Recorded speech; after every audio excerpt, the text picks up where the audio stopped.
ધારી જીવન દામાણી હાઈસ્કૂલ ખાતે ભારતીય જનતા પાર્ટી ધારીના કાર્યકરો દ્વારા પ્રધાનમંત્રી નરેન્દ્ર મોદીના સંકલ્પ અનુસાર સેવા પખવાડિયું કાર્યક્રમ હેઠળ રક્તદાન કેમ્પનું આયોજન હાથ ધરવામાં આવ્યું હતું।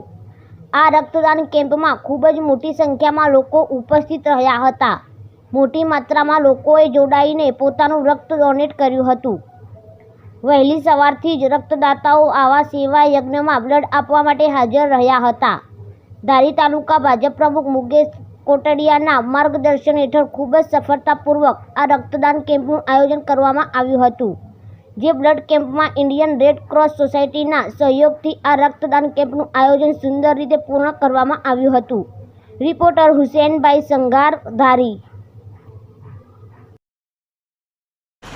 દેશના યશસ્વી પ્રધાનમંત્રી શ્રી નરેન્દ્રભાઈ મોદી સાહેબના 75મા જન્મદિવસ નિમિત્તે આજરોજ ધારી તાલુકા ભારતીય જનતા પાર્ટી દ્વારા બ્લડ ડોનેશન કેમ્પનું આયોજન કરેલ, જેમાં જિલ્લા ભાજપ પ્રમુખ અતુલભાઈ કાનાણી, આપણા વિસ્તારના ધારાસભ્ય જયભાઈ કાકડિયા, પૂર્વ ધારાસભ્ય મનસુખભાઈ ભુવા સહિત આગેવાનો કાર્યકર્તાઓ બ્લડ ડોનેશન કેમ્પમાં હાજરી આપી અને કાર્યકર્તાઓ બ્લડ ડોનેટ કરી પ્રધાનમંત્રી શ્રી નરેન્દ્રભાઈ મોદી સાહેબના જન્મદિવસ